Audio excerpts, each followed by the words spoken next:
एक बार एक आदमी एक जंगल के रास्ते से जा रहा था तो उस आदमी को जंगल के अंदर एक घर दिखाई देता है और उस घर के बाहर एक बड़ा सा हाथी एक छोटी सी पतली रस्सी से बंधा हुआ था। जब उस आदमी ने इस बड़े से हाथी को देखा तो वह हैरान हो गया और सोचने लगा कि इतना बड़ा हाथी, इतना विशाल जानवर सिर्फ एक छोटी रस्सी से बंधा हुआ है। यह हाथी चाहे तो इस रस्सी को कभी भी तोड़कर यहाँ से भाग सकता है और आजाद हो सकता है, लेकिन यह हाथी ऐसा कर क्यों नहीं रहा है? तो उस हाथी को देखते हुए इस आदमी के दिमाग में कई सारे सवाल आ रहे थे। उतने में उस घर के अंदर से उस हाथी का मालिक बाहर आता है। यह आदमी हाथी के मालिक से पूछता है कि आपने इस इतने बड़े हाथी को इस छोटी सी रस्सी से बांध कर रखा है, क्या यह हाथी इस रस्सी को तोड़कर भागता नहीं है? तो उस हाथी का मालिक इस आदमी से कहता है कि जब यह हाथी इतना विशाल नहीं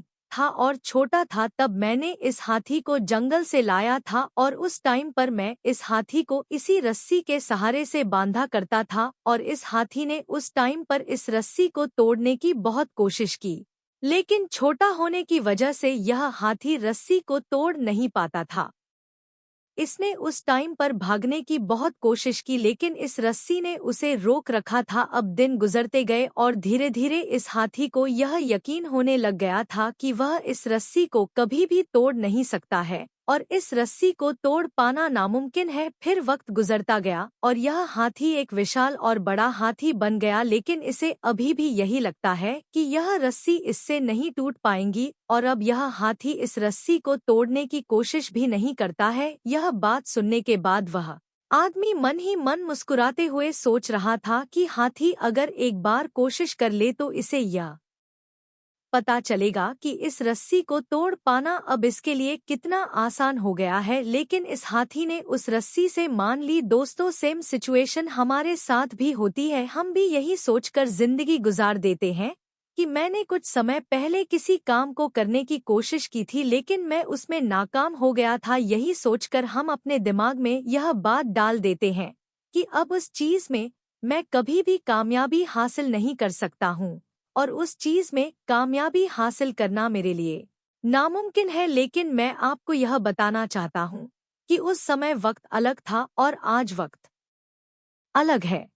आप ही की तरह कुछ साल पहले बहुत से लोगों ने सोशल मीडिया पर कंटेंट बनाने का ट्राई किया था, लेकिन उस टाइम पर वह फेल हो गए थे। लेकिन उन्होंने कुछ समय बाद फिर से ट्राई किया और आज वह सोशल मीडिया से कमा रहे हैं। और आपने अपने आप को यह यकीन दिला दिया है कि सोशल मीडिया पर कंटेंट बनाना मेरे बस की बात नहीं है। आपने भी उस हाथी की तरह उस छोटी सी रस्सी से हार मान ली है और आपने अपने आप को एक सीमित सोच में बांध लिया है। दोस्तों, यह सेम कहानी हमारे इस चैनल पर मैंने पहले भी अपलोड की हुई है, लेकिन उस टाइम पर इस कहानी पर कुछ ज्यादा व्यूज नहीं आए थे जितना यह कहानी डिजर्व करती थी, तो मैंने इसे दोबारा री अपलोड किया है नए प्रेजेंटेशन के साथ और मुझे स्पेशली यह कहानी बहुत अच्छी लगती है। तो अगर आप इस कहानी को और भी लोगों तक पहुंचाना चाहते हो तो इस वीडियो को लाइक करिए ताकि यह वीडियो और भी लोगों तक पहुंचे, और अगर कहानी अच्छी लगी हो तो हमारे चैनल को सब्सक्राइब जरूर करिए। मिलता हूँ मैं अगली बार इसी तरह की कहानी के साथ। तो सब्र करो, शुक्र करो और जिंदगी में आगे बढ़ो।